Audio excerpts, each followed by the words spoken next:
ओम नमः सिद्धेभ्यः। ओम नमः सिद्धेभ्यः। ओम नमः सिद्धेभ्यः। नमः श्रीवर्धमानाय निर्धूतकलिलात्मने शालोकानां त्रिलोकानां यद्विद्यादर्पणाय ते। देवादिदेव आदिनाथ भगवान की जय। द्वादशांग जिनवाणी माता की जय। संत श्रोमणी आचार्य गुरु 108 विद्यासागर जी महाराज की जय। आचार्य श्री उदार सागर जी महाराज की जय। मुनि पुंग गुरुवर 108 सुधा सागर जी महाराज की जय। समस्त मुनि संघ की जय। बच्चों, हम यहाँ पर भाग सेकंड, जिसको द्वितीयोदय बोलते हैं, उसका अध्ययन हम यहाँ पर कर रहे हैं।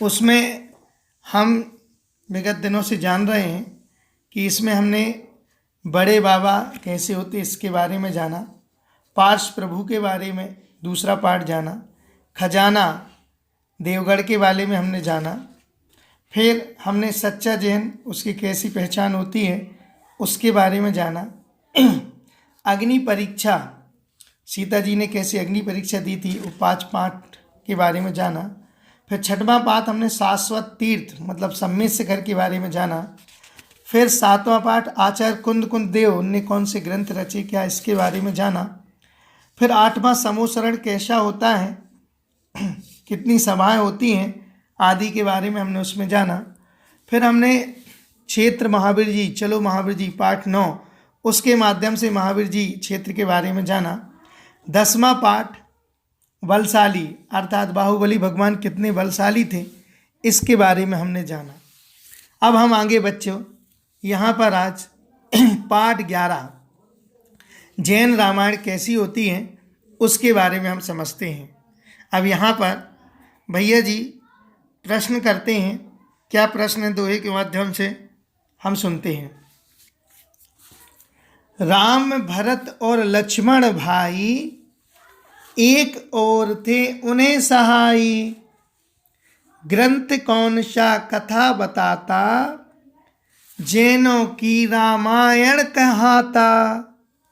क्या प्रश्न कर रहे हैं? राम भरत और लक्ष्मण भाई थे एक साथ, उसमें ग्रंथ कौन सा वो बताओ जिसमें जैनों की रामायण लिखी हो। अब सम्यक नाम का बच्चा उत्तर देता है, ग्रंथ पद्म पुराण कहलाता। क्या? ग्रंथ पद्म पुराण कहलाता, रवि सेन आचार्य की गाथा। किसने लिखा? पद्म पुराण ग्रंथ आचार्य रवि सेन की गाथा। सही सही सब कथा बताई, इसमें जैन रामायण की पूरी कथा बताई है। जिन मुख से सुन हमको भाई, हमने जिनेंद्र भगवान के मुख से हमने सुनी और हमको भाई अर्थात हमको अच्छी लगी है। ऐसी ये जैन रामायण पद्म पुराण के माध्यम से जाना। इसके 3 भाग आचार्य रविशरण स्वामी ने लिखे हैं, पद्म पुराण भाग 1, पद्म पुराण भाग 2 और पद्म पुराण भाग 3। ऐसे अब इसमें प्रश्न है, राम आदि चारों भाई उनके माता पिता का नाम क्या है? तो राम आदि 4 भाई आपको पता है बेटा, 4 भाई थे। राजा दशरथ थे और 4 भाई थे, उनके 4 पुत्र थे। पहला पुत्र राम मर्यादा पुरुषोत्तम जिसको बोलते हैं, फिर लक्ष्मण, फिर भरत और फिर शत्रुघ्न। राजा दशरथ की 4 पत्नियां थी जैन दर्शन के अनुसार, उसमें से राम जो सबसे बड़े पुत्र थे वो कौशल्या नाम की उनकी माँ थी, उनसे उनने जन्म प्राप्त किया था। फिर लक्ष्मण जो थे उनकी माता का नाम सुमित्रा था। फिर भरत जो थे उनकी माता का नाम कैकेयी था। और शत्रुघ्न जो थे उनकी माता का नाम सुप्रभा था।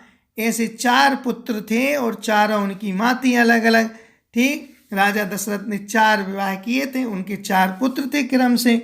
इस प्रकार से राजा दशरथ के अयोध्या के और संक्षिप्त राम कथा कैसी है आप सबको पता होगी कि अयोध्या में राजा दशरथ राज्य करते थे, उनके 4 पुत्र थे। सबसे बड़े पुत्र को प्रजा सभी चाहती थी, लेकिन क्या होता है कि जो कैकेयी रहती है, जो कि भरत की माँ रहती है, वो अंत समय में जब राज्य मिलने वाला था राम को, तो वो मांग लेती है कि हमारे बेटे को राज दिया जाए, क्योंकि उसने पहले से ही अपने पति से वचन हरा के रखा था कि हम वचन जो दो, हम जब जो मांगेंगे देंगे। तो फिर उन्होंने वो राज्य भरत को दे दिया और भरत राज करे। राम, लक्ष्मण और सीता का वनवास हो गया। वहाँ पर सीता जी का हरण रावण कर लेता है। फिर युद्ध करके राम लक्ष्मण युद्ध करके सीता को वापस लाते हैं, और फिर सीता को रखने से पहले उनकी अग्नि परीक्षा, हमने पहले पाठ में जाना था, और पहले इससे अग्नि परीक्षा होती है। फिर सीता अग्नि परीक्षा देती हैं और फिर वो घर नहीं जाती, फिर वो पृथ्वीमती माता जी से आर का बन के और स्वर्ग को प्राप्त करती हैं। राम फिर तपस्या करके मोक्ष को प्राप्त करते हैं। इस प्रकार से ये संक्षिप्त में अपन ने जैन रामायण के बारे में जाना।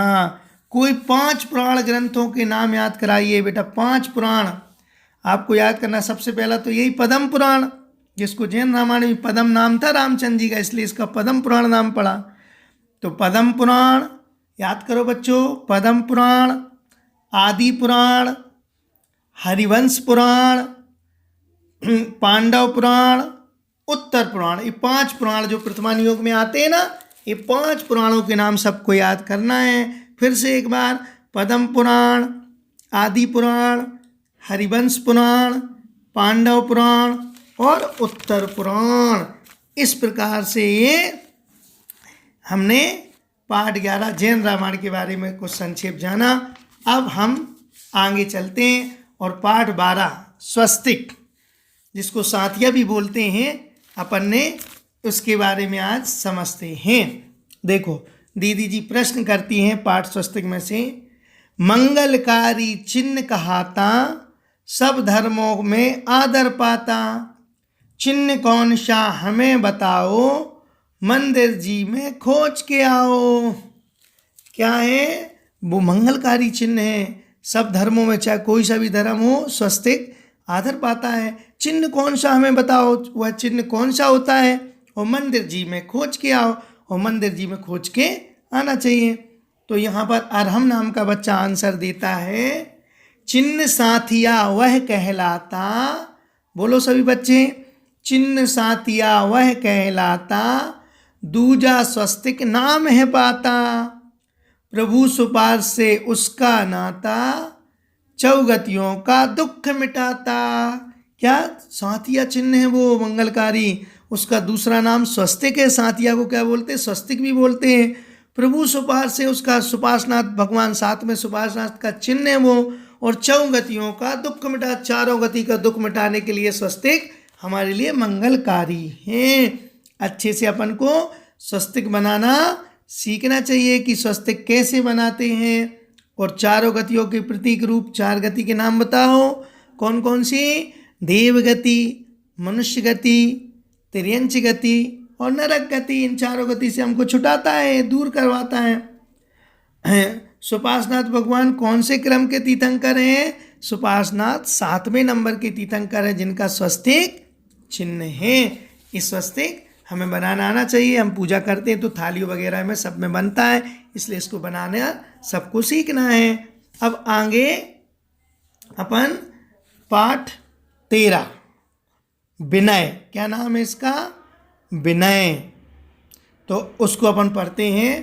पाठ 13 विनय। भैया जी प्रश्न करते हैं यहाँ, विनय बड़ों की जो नित्य करता। क्या लिख रहे हैं? बड़ी क्या लिख रहा है बेटा? ये विनय बड़ों की जो नित्य करता, ज्ञानी गुणी धनी भी बनता, अभिवादन की विधि बताए, सच्चे श्रावक हम कहलाए। क्या लिखा है? बड़े विनय की जो बड़ों की विनय करता है वो ज्ञानी बन जाता है, उसमें गुण आ जा, अच्छी अच्छी बातें, धनी भी बनता है, रुपया पैसा भी आता है। अभिवादन की विधि बताएं, कैसे अभिवादन करना चाहिए? और हम सच्चे श्रावक कहलाएं। अब देखना, स्तुति नाम की बच्ची उत्तर दे रही है। देव शास्त्र गुरु को हो नमोस्तु, देव शास्त्र गुरु को हो नमोस्तु, आर का माँ को बंदामी, आर का माँ को बंदामी, यथा योग्य एलक क्षुल्लक को, यथा योग्य एलक क्षुल्लक को सविनय करिए इच्छामी। व्रतधारी और त्यागी जन को, व्रतधारी और त्यागी जन को करे वंदना तन मन से, करे वंदना तन मन से। मिले यदि साधर्मी भाई, मिले यदि साधर्मी भाई, जय जिनेन्द्र बोले उनसे। क्या मतलब? देव शास्त्र गुरु तीनों को नमोस्तु करिए, नमोस्तु बोलना चाहिए। अगर अपने सामने भगवान हो, जिनवाणी हो और गुरु महाराज जी हो तो, और आरका माता जी अगर अपन को मिल जाए तो करिए बंदामी, बंदामी बोलना चाहिए। आरका माता जी जितने उनसे बंदामी। यथा योग एलक क्षुल्लक को, और जो एलक क्षुल्लक और क्षुल्लका माता जी होती हैं उनको सविनय, विनय के साथ करिए इच्छामी, उनको इच्छामी बोलकर नमस्कार करना चाहिए। व्रतधारी और त्यागी जन को, जो व्रत को धारण करने वाले हैं, त्यागी भैया वगैरह हैं, उनको वंदना बोलना चाहिए। वंदना तन मन से, तन मन से, शरीर से भी और मन से बोलना चाहिए। मिले यदि साधर्मी, और आपस में एक दूसरे साधर्मी भाइयों से जय जिनेन्द्र बोलना चाहिए। क्या लिखा? अगला प्रश्न, मुनिराज आदि वृत्तियों की मुद्रा वेशभूषा के विषय में चित्र आदि के माध्यम से हमें समझना है। ये मुनि हैं, ये शास्त्र हैं, ये विनय के साथ भैया बैठे हैं और नमस्कार कर रहे हैं। हाँ ठीक, किनको क्या संबोधन करना है? एक बार देवशास्त्र गुरु को नमोस्तु, आरका माता जी को वंदामी, एलक क्षुल्लक क्षुल्लिका को इच्छामी। ठीक, व्रत जो धारण कर लेते हैं, जो ब्रह्मचारी भैया वगैरह बन जाते हैं, उनको वंदना बोलना चाहिए और आपस में जय जिनेन्द्र बोलना चाहिए। संबोधन याद रखना बेटा, और ऐसे ही नमस्कार करना। अब हम अगले पाठ पर चलते हैं। अगला पाठ 14 क्या है? मानस्तंभ। क्या होता है मानस्तंभ? तो अपन यहाँ पर जानते हैं। दीदी जी प्रश्न करती हैं, देखो सबका मान गलाता, देखो सबका मान गलाता, भव्य जीव ही शीस नवाता, भव्य जीव ही शीस नवाता। कृति का सुंदर नाम बताओ, कृति का सुंदर नाम बताओ, जिन मंदिर के सामने पाओ। क्या प्रश्न हुआ? सबका, उसको देख के जिसका मान गल जाए, सभी का घमंड खत्म हो जाए। भव्य जीव को शीश, भव्य जीव ही उसको सिर झुकाता है। ऐसी कृति माने ऐसी रचना का नाम बताओ, जिन मंदिर के सामने जो रहता, मंदिर के सामने जो रहता है। अब यहाँ पर आंसर दे रहा है देव नाम का बच्चा। मानस्तंभ वही कहलाता, मानस्तंभ वही कहलाता, दर्शन से मिलती सुख साता, दर्शन से मिलती सुख साता। दर्शन करो दूर से भाई, दर्शन करो दूर से भाई, प्रतिमा ऊपर है सुखदाई, जिसके ऊपर प्रतिमा सुखदाई। क्या नाम है उसका जो मान गला देता, घमंड खत्म कर दे? मानस्तंभ। उसके दर्शन करने से हमें सुख साता प्राप्त होती है। दर्शन करो दूर से, उसका दर्शन दूर से हमें होता है क्योंकि बहुत ऊंचा रहता है ना। देखो चित्र में दिखाई देता है बेटा, ऊपर से प्रतिमा ऊपर है सुखदाई, और जो प्रतिमा रहती है वो सुख को देने वाली होती है।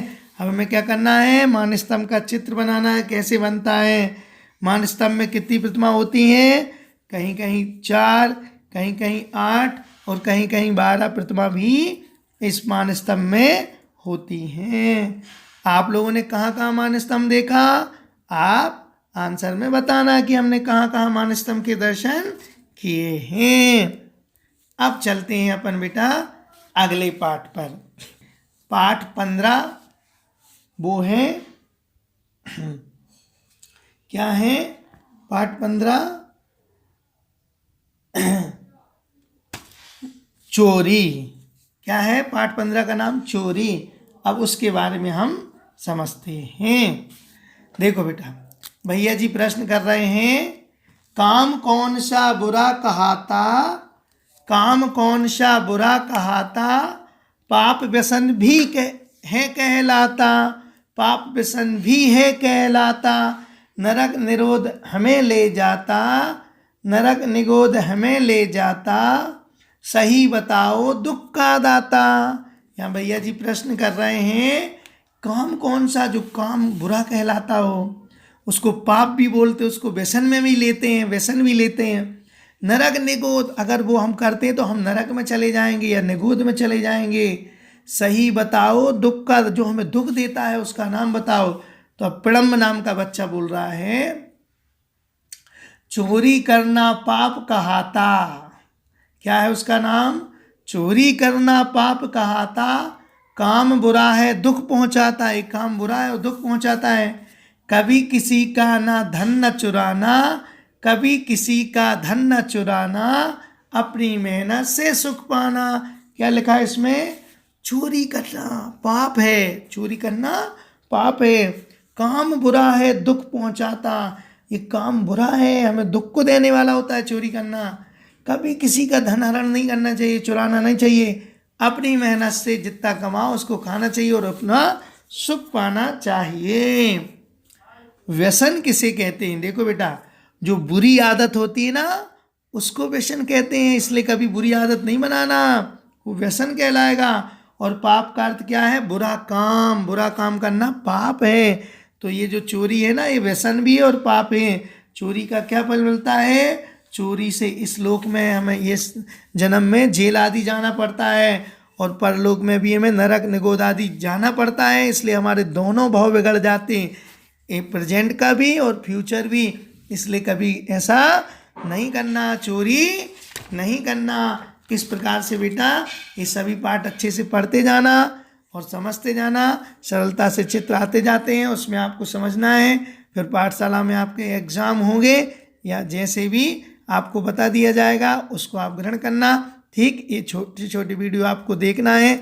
इसी मंगलमयी भावना के साथ बोलो द्वादशांग जिनवाणी माता की जय।